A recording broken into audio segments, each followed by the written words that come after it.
आज डीएनए के इस एपिसोड के बाद देश के बहुत सारे लोग, बहुत सारे सेलिब्रिटीज और बहुत सारे नेता शायद हमसे नाराज हो जाएंगे। आज डीएनए की पहली खबर देश की तमाम राजनीतिक पार्टियों और नेताओं को बहुत चुभेगी और वो हमसे नाराज होंगे। नेताओं के ऊपर देश को चलाने की जिम्मेदारी होती है और आम आदमी की उम्मीद यही होती है कि नेता पूरी ईमानदारी के साथ अपना काम करेंगे। लेकिन जब यही राजनीतिक पार्टियां अपनी आय की जानकारी नहीं देती, अपनी आय को छुपाने लगती हैं, तो इन पार्टियों के चरित्र पर शक होता है। आपको जानकर हैरानी होगी कि हमारे देश की राष्ट्रीय और क्षेत्रीय पार्टियों के 69% पैसे का कोई हिसाब किताब नहीं है। देश के राजनीतिक दलों की कमाई के नए आंकड़े आज हमारे पास आ गए हैं। अपनी कमाई के बारे में तो ये पार्टियां आपको कभी नहीं बताएंगी, लेकिन आज हम इनके बारे में आपको पूरी जानकारी जरूर देंगे। ये जानकारी रुकेगी नहीं। हमारी इस खबर को देखते हुए आपके मन में यह बात जरूर आएगी कि अगर कोई आम आदमी अपनी कमाई की पूरी जानकारी सरकार या इनकम टैक्स डिपार्टमेंट को नहीं देता है या छुपाने की कोशिश करता है, तो उसके खिलाफ हर तरह की कार्रवाई होती है, उसके खिलाफ तुरंत नोटिस आ जाता है। लेकिन जब कोई राजनीतिक पार्टी बहुत चालाकी से अपनी कमाई का हिसाब किताब नहीं देती, तो उसके खिलाफ कोई कार्रवाई क्यों नहीं होती? अगर आम आदमी किसी अज्ञात सोर्स का पैसा अपने पास नहीं रख सकता, तो फिर राजनीतिक पार्टियों को इसका लाइसेंस किसने दिया? देश के आम आदमी के मन में आज इस दोहरे रवैये को लेकर बहुत से सवाल हैं, क्योंकि देश में अलग अलग लोगों के लिए अलग नियम नहीं हो सकते। चुनाव सुधारों पर काम करने वाली संस्था एडीआर यानी एसोसिएशन फॉर डेमोक्रेटिक रिफॉर्म्स ने भारत की सभी राष्ट्रीय राजनीतिक पार्टियों और भारत की 51 क्षेत्रीय राजनीतिक पार्टियों की आय का विश्लेषण किया है। इस रिपोर्ट में वर्ष 2004 और 5 से लेकर वर्ष 2014 और 15 के बीच 11 वर्षों के आंकड़े शामिल किए गए हैं। इस रिपोर्ट की पहली बड़ी बात यह है कि 2004 से 2015 के बीच इन राष्ट्रीय और क्षेत्रीय पार्टियों की कुल आय 11,367 करोड़ 34 लाख रुपए थी। अब सवाल यह है कि इसमें से कितना पैसा इन पार्टियों को ज्ञात स्रोत से मिला है।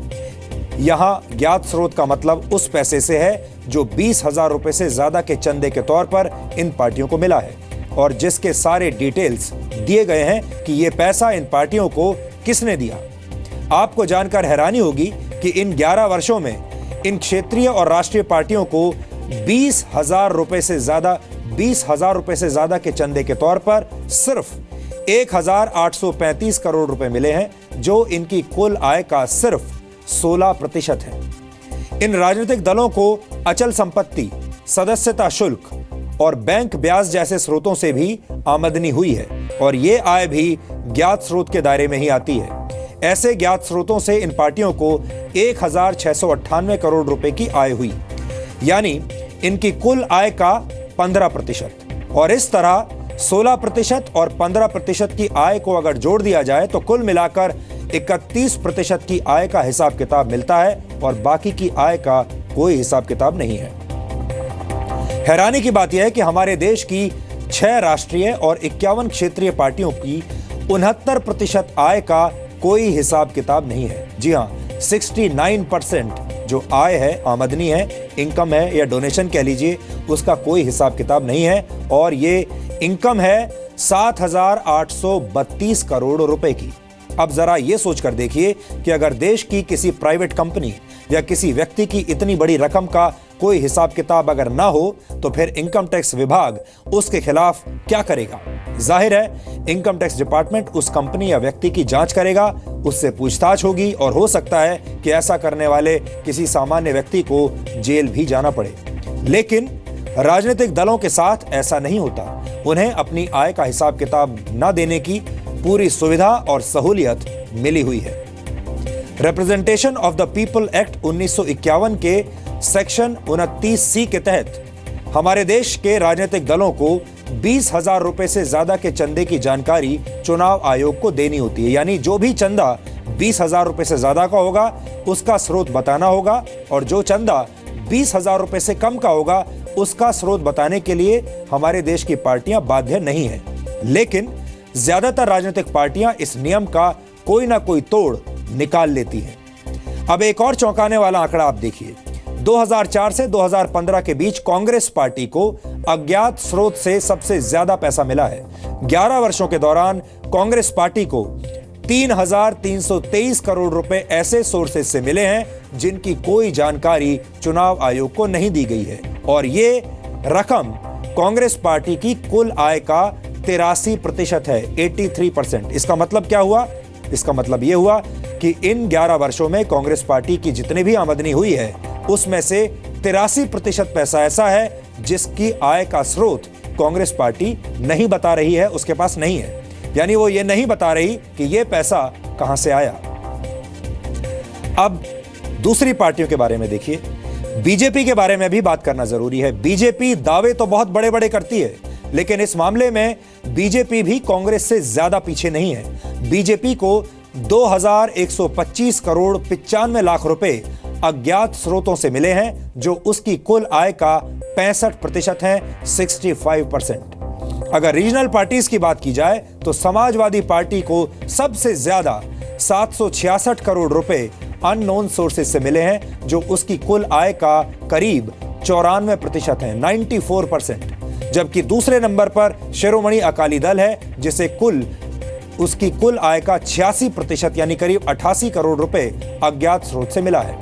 सबसे ज्यादा चौंकाने वाली जानकारी बहुजन समाज पार्टी यानी बीएसपी को लेकर मिली है। इन 11 वर्षों में बीएसपी की आय में 2057% का इजाफा हुआ है। जहां आप बिल्कुल ठीक सुन रहे हैं, 100, 200, 500% का नहीं, 2057% का इजाफा हुआ है बीएसपी की आय में। आपने बिल्कुल ठीक सुना है, बीएसपी की इनकम में 2057% की बढ़ोतरी दर्ज की गई। वर्ष 2004 और 5 के दौरान बीएसपी की कुल आय 5 करोड़ 19 लाख रुपए थी, जो 2014 और 15 में बढ़कर 111 करोड़ 96 लाख रुपए हो गई। आपको यह जानकर भी हैरानी होगी कि इन 11 वर्षों के दौरान बीएसपी को 20,000 रुपए से ज्यादा का एक भी चंदा नहीं मिला है। यानी इस दौरान बीएसपी को चंदे में जो भी पैसा मिला उसका कोई हिसाब किताब मौजूद नहीं है। बीएसपी के मुताबिक उसे 100% चंदा अज्ञात स्रोतों से मिला है। यानी बीएसपी अकेली ऐसी पार्टी है जिसका कि पूरा चंदा अननोन सोर्सेज से आ रहा है, जिसके स्रोत का कोई पता नहीं है। 100% चंदा ऐसा है। अगर हम नेशनल पार्टीज की बात करें तो इन 11 वर्षों में राष्ट्रीय दलों की अज्ञात आय में 333% की बढ़ोतरी हुई, जबकि रीजनल पार्टीज की अज्ञात आय में 652% की वृद्धि दर्ज की गई। अब आप ही सोचिए कि जब यही पार्टियां चुनाव जीतकर सरकार बनाती होंगी तो ये कैसे काम करती होंगी। ये गणित लगाना बिल्कुल मुश्किल काम नहीं है। अब आप सोचिए, जो पार्टी 65% आय के बारे में ये कह रही है कि इसका स्रोत उसे पता ही नहीं है, जो पार्टियां ऐसी हैं जिसका 90% या कई बार 100% आय ऐसी है जिसका स्रोत नहीं है, जब ये पार्टियां आपके वोट लेकर चुनाव जीतकर सरकार बनाती हैं, तो अब आप खुद सोचिए कि ये कैसे सरकार चलाती होंगी और कैसे भ्रष्टाचार करती होंगी, और इनके पूरे सिस्टम में कितनी ट्रांसपेरेंसी होती होगी। जी मीडिया लगातार स्वच्छ चुनाव अभियान चला रहा है। डीएनए में हम पिछले काफी समय से देश की चुनाव प्रक्रिया में मौजूद गड़बड़ियों और भ्रष्टाचार का विरोध कर रहे हैं। हम चाहते हैं कि देश में चुनाव प्रक्रिया भ्रष्टाचार और धांधली से मुक्त होनी चाहिए। अभी इस प्रक्रिया में बहुत सारी खामियां हैं और देश में चुनाव सुधारों की सख्त जरूरत है। अब वक्त आ गया है जब देश की राजनीतिक पार्टियों की जवाबदेही तय होनी चाहिए। अगर आपकी आय को लेकर, हमारी आय को लेकर जवाबदेही फिक्स है, अगर इस देश के आम आदमी को अपनी कमाई के एक एक पैसे के बारे में जानकारी देनी पड़ती है, तो फिर इन पार्टियों को यह लाइसेंस कैसे मिला हुआ है कि ये अपनी ज्यादातर आय को छुपा लें और ये कह दें कि इन्हें पता ही नहीं कि ये पैसा कहां से आया। उन्हें अपनी कमाई के एक एक पैसे का हिसाब देश को देना ही होगा। राजनीतिक पार्टियों का अब एक फाइनेंशियल ऑडिट होना चाहिए। जिस तरह किसी प्राइवेट कंपनी के सीईओ पर या उसके चेयरमैन पर उसके अच्छे या बुरे कामकाज की जिम्मेदारी होती है, उसी तरह इन पार्टियों के अध्यक्ष पर और उनके पदाधिकारियों पर यह जिम्मेदारी होनी चाहिए कि वो पार्टी को मिलने वाले चंदे को लेकर पारदर्शिता बरतें, और ऐसा न करने पर उसे अपराधी माना जाना चाहिए। और जिस तरह आम आदमी इनकम टैक्स रिटर्न भरता है और अपनी कमाई को लेकर पारदर्शिता बरतता है, उसी तरह राजनीतिक दलों को भी अपनी कमाई का पूरा हिसाब, एक एक पैसे का हिसाब ईमानदारी से देना चाहिए। हमें अपनी चुनाव प्रक्रिया में मौजूद सभी लूप होल्स को बंद करना होगा, वरना हमारे देश में चुनावों से जुड़ा ये घोटाला ऐसे ही होता रहेगा। आप सोच सकते हैं अब कि 70 साल से कितना बड़ा घोटाला इस देश में हो रहा है। इसे अगर आप चाहें तो लोकतंत्र घोटाले का नाम भी दे सकते हैं, क्योंकि यह घोटाला लोकतंत्र के नाम पर हो रहा है। आप अंदाजा लगाइए कि जब अपनी अज्ञात कमाई के दम पर ये पार्टियां सरकार बना लेती हैं तो फिर ये किस तरह से काम करती होंगी, कैसे सरकार बनाने के बाद ये पार्टियां और ज्यादा चंदा वसूलती होंगी, और उस चंदे का भी कोई हिसाब किताब नहीं होता होगा। अगर आप इनकी बैलेंस शीट देखेंगे तो आपको ये जानकारी आज जरूर मिलेगी, और यही आज हमारी कोशिश थी। शुरुआत में आज हमने कहा आज बहुत सारे नेताओं को हमारी ये बातें चुभेंगी।